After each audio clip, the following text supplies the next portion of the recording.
Welcome back, everyone. It is Wednesday, April 2nd, and the MLB and our favorite picks are on the way. As always, this is Austin, joined by Logan, and we got a recap yesterday. Man, Logan, nothing wanted to go our way. We had Yankees team total over 3.5.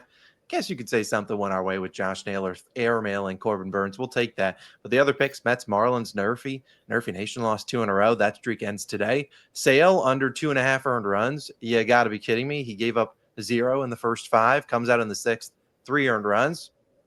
Can't make that up. And then Cardinals and money line are our VIP exclusive play. They had bases loaded, 1 out in the bottom. What was that, Logan? The 10th inning.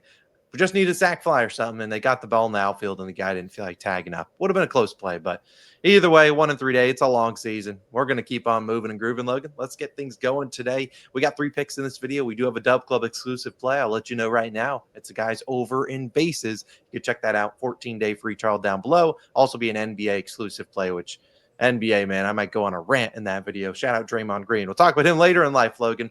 But the word on the street is you're going back to someplace that made us some money yesterday. Shouldn't be a surprise. Where are we headed? Yeah, we're heading back to the Bronx, where we did win money. And if it ain't broke, don't fix it, right? We know that saying. Taking the Yankees team total over. This time, it is 4.5, plus 115 on BetMGM. I'm getting plus value on this one, which is, again, why I'll kind of take it. Yesterday, it was a very generous 3.5 line because Corbin Burns is a great ace pitcher. They respect him. Books respect Zach Gallen a little less. That's why we're seeing the 4.5 and plus value on it. But I still love it there. I mean, this is equivalent to like an underdog money line. So yeah, Yankees still hot offensively. I'm running this pick back until I really see changes from these hitters.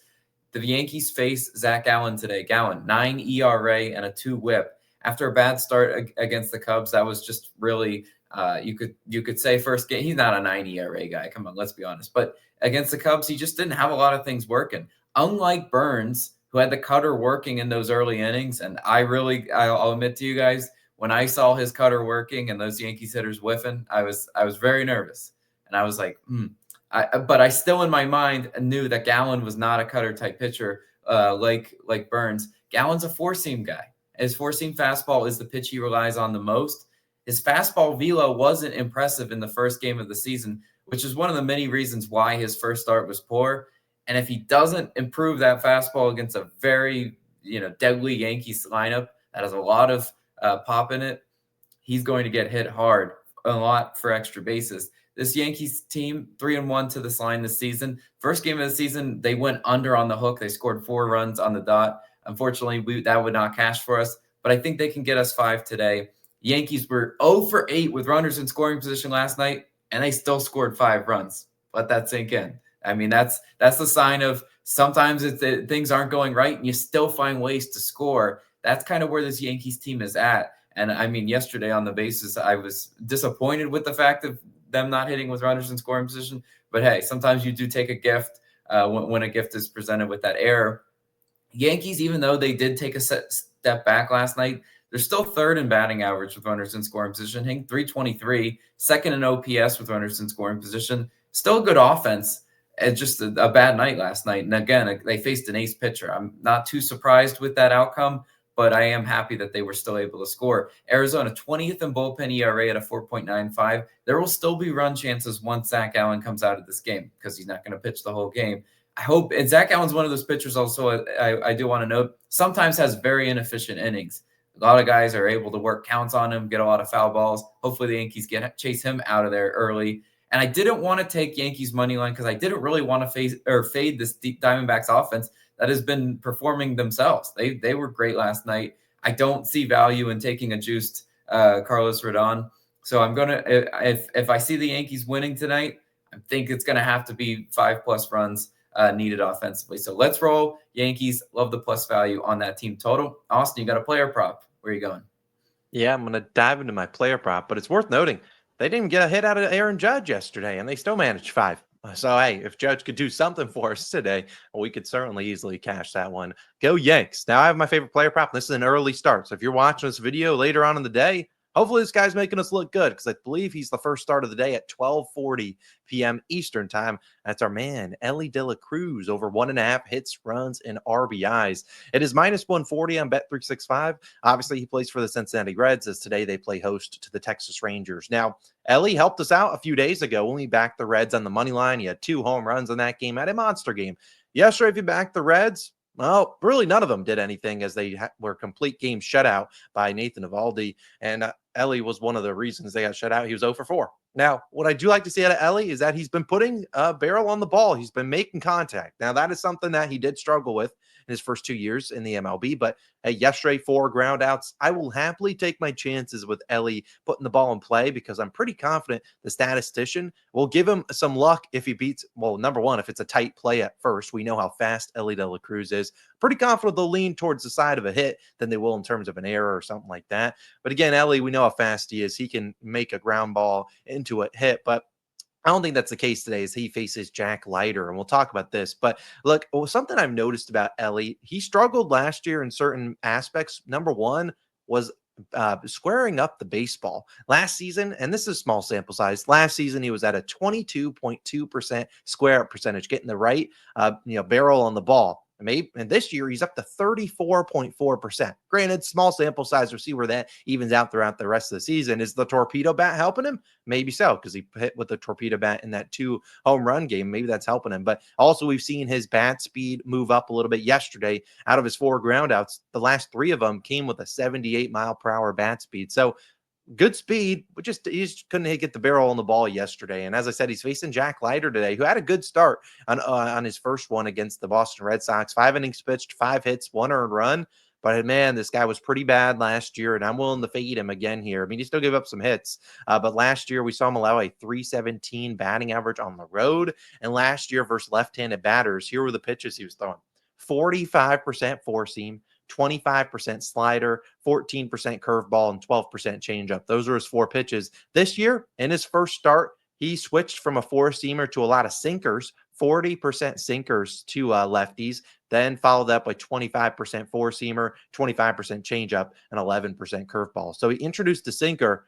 And hey, throw Elly a sinker as much as you want. Last year versus righties that threw a sinker, Elly 351 versus the sinker, by far his best pitch. Then he was 271 versus the 4-seamer, 200 versus a curve, and 254 versus the changeup. So again, hey, look, if he wants to spam some 4-seamers and sinkers out our man Elly De La Cruz, the bat speed's speeding up, and I could see Elly putting a charge into one. What we also love about Elly is not a high walk guy. Sometimes there's pros and cons to that. A walk's not the worst thing in the world with the hits, runs, and RBIs because it does put him on base. But teams don't want to walk Elly De La Cruz because we know he can steal against any catcher out there. Guys, he's one of the best, if not the best guy.